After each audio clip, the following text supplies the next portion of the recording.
Not much doubt about that. He was a good musician. He had other attributes as well. He liked children. He liked animals. He was very fond of women. He was a good dancer. But he had a fatal flaw. We know him as the hands-up gentleman, Bill Miner. The most notorious train robber in British Columbia history. That's right. And before that, a stagecoach robber. All right, the story of Bill Miner, Bill McDonald. And we'll tell that story right after this break. Don't go away.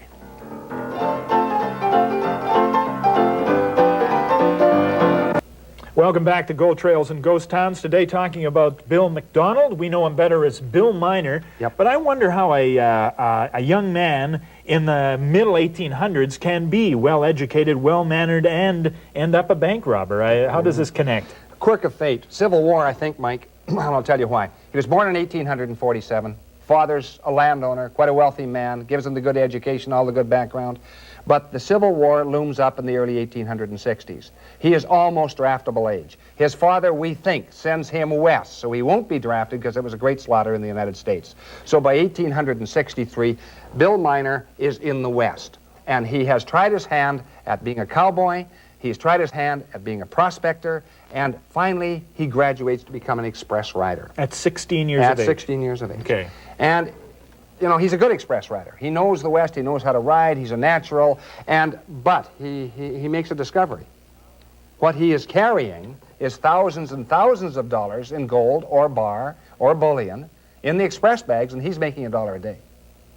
This doesn't make financial sense to him. Doesn't make a lot of sense to him. So by the end of that year, he has graduated. He decides he's going to hold up one of the stagecoaches, and one of the stagecoaches coming out of the motherlode country. Then it may be Auburn County or Placer County or California, anyway. Sure, yeah. California, the hills of California, just teeming with gold, even at that late date. So he does. He successfully boards a stagecoach on an uphill run, which is where the stage slows down to a walk. He gets on board, and being young and inexperienced, he doesn't know what to say. It's usually, you know, throw down the strong box. Give me your money. Or give me your money, or whatever. He doesn't even know what to say. He points the gun at him and says, hands up. And much to his astonishment, these two guys put their hands up.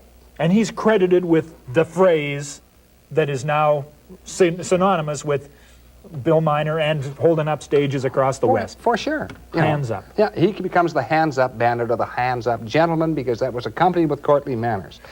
But by 18 or 19, he has a gang under him. And they acknowledge him as the leader. That's how much command he had. He really had stature on both sides of the law. And so they make a good hit. They make a good hit on a stagecoach coming out of Calaveras County. And they get $75,000. Now, doesn't sound like a lot today. But when you multiply that and you factor it by 40, it's $3 million, Mike. This is a big That's hit. right. It is now Bill Miner versus Wells Fargo Wells company. Fargo. Then those are a formidable opponent, obviously. Oh, yeah, sure they are. And, you know, Wells Fargo, because they're not only formidable, they have their own detectives, and they're also linked up with the Pinkerton Detective Agency, which is the greatest detective agency in the United States, and was for decades. And they didn't get famous and trusted by being held up by anybody. That's right, that's right. So it's time to get this guy. So they start tracing it down. One of his Confederates betrays him. He goes to prison. They haven't got a lot on him, so he goes to prison only for 3 years. Okay, 66 to 69. He's let out in about 1869. He's caught again and put back in prison. So this is San Quentin. He goes to San Quentin, which is one of the secure prisons of California. No doubt about that at all. And so by the time he gets out, he gets out in 1869. He goes back to prison. He goes back for 11 years. He gets out in 1880, and he figures California's getting a little bit too hot for him. So he heads for New Mexico and into that Colorado country where he isn't as well known. Teams up with a guy called Leroy, Billy Leroy, okay? Now, Billy Leroy is a well-known bandit, and they stop a stage coming out of Del Norte in Colorado, and they hold it up for $3,600. They were looking for him all, that's all they got. Now, $3,600's a significant hold-up in those days. And they're so hotly pursued by a posse under a guy called Armstrong that they split. And when they split routes, Miner has the cash, and Leroy has nothing. Now, it wasn't done intentionally because they were Confederates. They were going to split it up. But anyway, they never get together again. And Miner was lucky. He escaped, and so did Leroy. But Leroy goes back to the well once too often. A couple of months later, he teams up with his brother. He goes back and tries the Del Norte stage again. He robs it. This time, the posse catches him quickly. They put him in prison. A vigilante mob breaks in. They take Leroy and his brother out, and they hang him high. Judge Lynch passes the final sentence on these guys. So now Bill Miner goes back to the Midwestern states, into Michigan, and lays low for a while, but he can't resist the lure of California. So back he comes to California. This time he teams up with a guy called Stanton Jones, and they go back into that high country again. Now, Stanton Jones is a well-known robber, Mike, and he's pretty clever. He isn't as clever as Bill Miner, but he's pretty clever. And there's a sheriff there, a guy called Armstrong, again, who is very, very, very, very tough to shake. So they hold up a stagecoach. They do fairly well, but Armstrong tracks them down. With the posse, they corner him, and they trap them both. Miner, who was kind of an interesting guy, never wanted to kill a man, and never did through his entire career. Now, that's interesting. Yeah. This is as close as he ever came. So they capture Miner, they capture Stanton Jones, and they truss them up like chickens. They search them first, you see, and they truss them up like chickens. Midnight comes, and here's Miner sitting there by the campfire, and the sheriff, the deputy sheriff, another deputy sheriff are sitting asleep, and the guard standing over Miner. Miner reaches down inside his pant leg and pulls out another revolver, and reaches across the campfire and points to this guy, and his hands are still trussed. And he said, "You better take this off." Well, the guy does exactly as he's told. He takes the ropes off and whatever else he was, maybe it was wire, it's hard to tell. Yeah. And the same thing with Jones, and they're going to sneak away. Jones trips on something and wakes up the sheriff. Now here it is, almost midnight in the High Sierra. Miner gets off 4 shots. His first shot breaks Armstrong's arm. His second shot breaks the shoulder of one of the deputies, and his third shot hits him in the other arm, and the fourth shot incapacitates the other deputy. Then he makes his escape. Now, is this good shooting or good fortune that he didn't murder anybody on that occasion?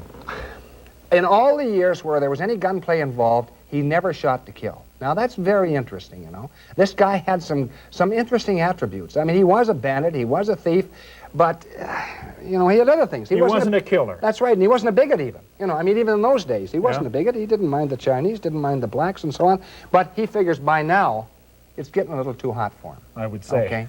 So what he does, of course, is he makes 1 or 2 more attempts in California. They capture him again. 1880. He goes back, 1881 actually, he goes to prison. He goes back to prison, San Quentin again, for 21 years, Mike. 21 years. He comes out of San Quentin. It's now 1902. He's now into his 50s. And he says, that's it. No more San Quentin. So he decides to head for the deep Northwest. And the deep Northwest is Washington and Oregon. And there he has some sisters. And so he drifts northward into Washington and Oregon, and then we come to the final chapter of his story. All right, and we'll do that, his British Columbia chapter, when we come back from this break. Don't go away.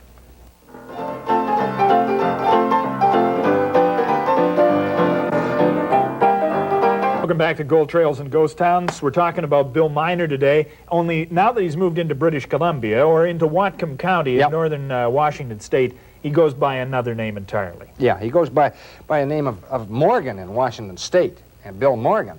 But then he drifts northward, and he drifts northward for a reason. We don't know at first why he drifted northward. Nobody knew. And he drifts into an old town called Princeton, which is on that upper Similkameen country. And there he stays with a rancher, and he says he wants peace and quiet. And I'm inclined to believe him. He spent over 30 years in prison already, you see. So he does want peace and quiet. And, but soon after, there's a robbery near Silverdale, which is right close to Mission Junction, or Mission now. Down in the Fraser Valley. In that Fraser Valley. And this is in, 1904. And they rob a train there, 3 of them. Bill Miner is certainly one, because the engineer turns around and hears somebody behind him, and the guy says, hands up. The calling card. Sure, soft southern drawl, so the guy puts his hands up, stops the train. The guy loots the express car. He's looking for $62,000 in cash, or actually in gold. He didn't get it. It was on another train. But he did get $6,000 in gold, $1,000 in currency, and $50,000 in bearer bonds, which is rather interesting. Is that as good as cash? Yeah, bearer bonds almost as good as cash if you're careful. Okay. Because you can sell them to other people and fence them off, you see. So he makes his escape. And nobody knows really who this is, because this is now on the Canadian side. This is not Pinkerton jurisdiction. This is not Wells Fargo jurisdiction at this particular time. So it passes off. But in 1905 of the next year, there's a big robbery of a Great Northern train near Portland. Oh, excuse me, near Seattle. This one was near Seattle. There was another abortive attempt near Portland. And he takes $30,000, Mike. Now, $30,000 multiplied by 40, $1.2 million. Now the Pinkertons are on it. And they interrogate all the individuals on the train, the conductor and the engineer and the brakeman and all the rest. Bill Miner has all the handiwork of Bill Miner. All the signs are there. Heard the words before. That's right. Yeah. But he disappears again. Yeah. And even the Pinkertons can't find him. Now, this time he goes back into Princeton, Mike. He goes back into Princeton, and he goes to visit what was purportedly an old friend of his, a guy called Jack Budd. Now, Jack Budd is not Jack Budd. Jack Budd is a broken-down cowboy. I talked to a lot of people who knew him, and he came from the South, but his real name is Jack McDonald. Bill McDonald, Jack McDonald, brothers. Right. He is Bill Miner's brother. And he may have been on the run, too. He had a little ranch northeast of Princeton, so Bill Miner holds up there with Jack Budd. And within a few months, now 1906 is approaching, within a few months, a couple of other drifters come in. One is a cowboy, kind of an itinerant cowboy, Shorty Dunn. Kind of a bit of a wild guy. The other one's cut from a different cloth, Louis Calhoun, ex-school teacher. Had tuberculosis, sent west to get rid of tuberculosis, hoping he will survive, Mike, hoping he will survive, which he does, but he teams up with Miner. That's a significant mistake. And now Miner, he's out prospecting for a CPR train again, okay? A little low on cash. So he decides, and he hears that there's about $60,000 coming down on a CPR train that's heading west. And he has it all figured out. He watches the CPR trains go through. He's got it all timed. He knows they stop at a little place called Ducks, which is east of Kamloops, near Monty Creek, and along that South Thompson River, all through that Douglas Lake Cattle Company. You know, it's very, very nice, open country. It's it's marvelous country. So anyway, in 1906, he teams up with these two guys. They let the people in the town and the ranches nearby that they're going on a prospecting trip. Indeed, they are. So they head north into that Ducks country, and the train comes by at the right hour, getting on towards midnight. It stops at Ducks to pick up some water, I guess, but they pick up something else. They pick up two unexpected passengers. Unwelcome, too, Yes. from the CPR's point of view. And not paying as well, yeah. okay? And same old thing, engineer hears a noise behind him, turns around, guy has a revolver leveled at his head, says, just pull her up to mile 116, he says, and just park her there. So the engineer does exactly as he's told. When you're looking down the barrel of a Colt revolver or a Remington revolver, you're going to do exactly as you're told. He pulls it up to 116. Another man comes running across the field. That may have been Miner, it may not have been. He's carrying dynamite. He says, cut off the express car. But by mistake, they don't cut off the express car. They cut off the baggage car. That's a real mistake. A mistake Miner did not usually make, but it was a mistake. Yeah. So they proceed to get into the baggage car, realize, and now the train has gone on ahead, so now they realize that they have the baggage car and not the express car. The express car is with the main train, which is, you know, gross error. and this is a bad piece of work. It's a bad day. And he gets $15. He passes up $40,000. He holds up a train for $15. Right. Two register's letters contain $15, probably $10 in one and $5 in another. He passes up $40,000 in currency, which was all signed and ready to go. And it was on flat little packages on a little shelf, and just didn't look important. It wasn't even put away. It wasn't, you know, the CPR at that particular case was not too careful about it, and he overlooked it. So they finally realize it's a botched job. They head for the woods. They get their horses, which they had borrowed from another rancher, by the way, and they head back towards that Douglas Lake Cattle Country, which is, there's an old ranch in there. The Douglas Lake Cattle Company is an old ranch, 1860s, actually, Mike. And so they go through that country, which is south of Kamloops, and the word, of course, as soon as the train hits Kamloops, the word is out. And they send telegraphs out to Pinkertons, to the Warden of San Quentin, to the Royal Northwest Mounted Police, the BC Provincial Police, and they're all on their trail. As luck would have it, Miner's a little bit lucky, Mike, because it's absolutely pouring cats and dogs. And the dogs they put out after Miner, of course, lose the trail. Yeah. But there's one very smart BC provincial policeman, a guy called Fernie, William Fernie, and he figures, where would Miner go? So he heads out along that Douglas Lake cattle country in there, and he comes across some tracks that are not familiar. And he tracks them for 72 hours. And finally, he thinks they're in a little thicket. Is this Fernie all by himself or with a Fernie's posse? all by himself. Oh, he's all by That's himself. right. He comes into the thicket, and he looks, and he creeps up to it, and he sees that there are 3 men there. He says, he figures they're Miner and Shorty Dunn and Louis Calhoun. So he goes back and picks up the Royal Northwest Mounted Police. And is this the photo of them with all of these people all gathered together? Yeah, these are part of the posses, Yep. yes. This That's particular quite a herd of them. They all look eager to go here. Oh, sure. This is a great manhunt. I mean, this is one of the great manhunts of British Columbia. There's not much doubt about it, Mike. That they're ready to go. They have the dogs and all the straight brim Stetson hats and all the rest of it. And so he picks up the Royal Northwest Mounted Police. They surround these guys, and they come in and they say, this Edwards or Bill Miner's a very cool guy. Yeah. And they say, you're under arrest. He says, no, I'm not. He says, my name's George Edwards. He says, and that was the name he was going by in Princeton, of course. And he said, my name's George Edwards. I'm a rancher. And he said, I'm just doing a little prospecting. These are my 2 companions. The guy says, you're under arrest anyway. Well, Edwards tries to bluff out of it, or Miner. Yeah. But what happens? Shorty Dunn hits the panic button, charges away, firing shots at the police as he goes. And, of course, they bring him down with 1 shot, and the jig's up. The jig's up. Sure. They put the cuffs on Miner, and when they put the cuffs on him, they notice there's a tattoo, and the tattoo is of a dancing girl. And that's one of the giveaway tattoos. They know they've got not George Edwards, not another bandit. They've got the notorious Bill Miner. And what happens, of course, they bring him back into Kamloops, and here's a great shot, Mike.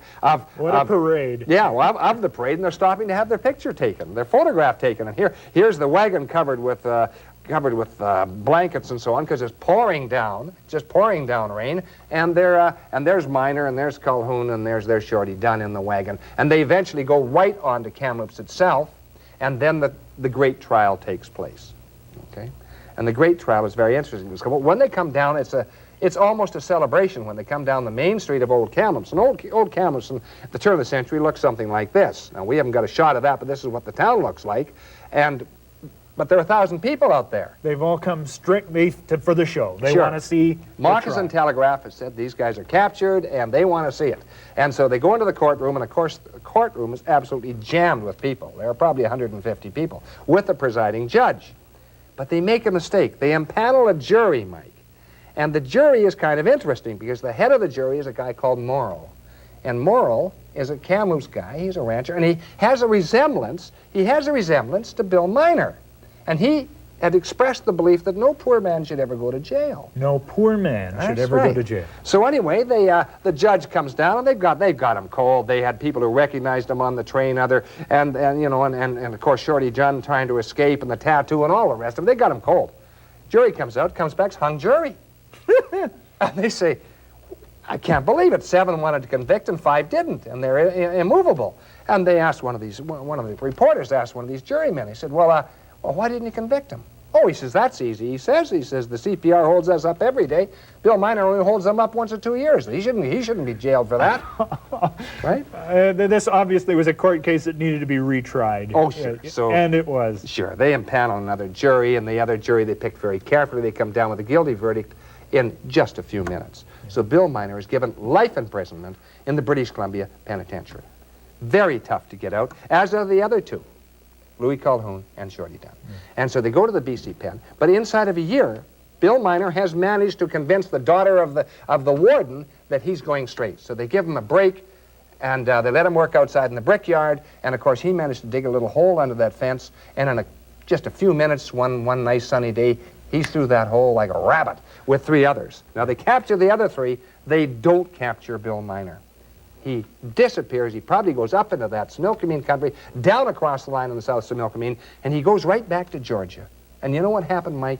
And really what happens is he continues robbing trains in Georgia. He goes to prison, he escapes, he goes to prison, he escapes again, he goes to prison, he escapes again. Finally, in 1913, he dies in prison in Milledgeville, Georgia. And that was the one death he didn't want. But, you know, it's kind of interesting, because even at that, and he was an old age pensioner by that time, even at that advanced age, Mike, he really had some friends. The owner of the funeral parlor in that town decided that he shouldn't be buried in a pauper's grave, which usually happened to prisoners. Yeah. Okay? And so he arranged for a full funeral, and the Episcopalian minister, he presided over it, and a bunch of people came, and they dressed him up in brand new clothes, which they thought he deserved. And another thing they did, later on, at that particular time, they put a headstone on his, but later on, a much more elaborate headstone was put on his grave. The unfortunate part, he died in 1914, not 1913. So he, over his entire life, like a senior citizen, half of it spent in jail. Yep. And the other half of it growing up and then robbing trains. Yeah. His entire life. But he still managed to be a person who's had a demeanor which made people like him. Sure. I remember old Mrs. Alice Wright saying, "My heavens," and she died a few years ago. I knew her quite well. She was one of the Allisons. And she said, "My, he had nice manners, and he was a divine dancer." Goodness sake. You know? So he really made a mark on people. And here Bill Miner lived in this area, Yep. just to the, in the Douglas Lake country for a Yep. while, Princeton for a while, Yep. Kamloops for a while, the premier train robber of Canada. No doubt about it. Okay. Any of this loot, did he spend it all, or is it lurking around somewhere? They think, there's a story out of Princeton. Two individuals came into Princeton in the 1920s. They'd been working in the Bud Ranch. They sat down to have a beer in the Princeton Hotel, and several locals are there with them, and they paid for their beer in old Canadian banknotes, Mike. And where they got them, we don't know. There are people in that area convinced that there's still some of Bill Miner's treasure buried on the Bud Ranch, which is northeast of Princeton. The story of Bill Miner today on Gold Trails and Ghost Towns, and we thank you for watching. Don't forget to join us again next time. See you then.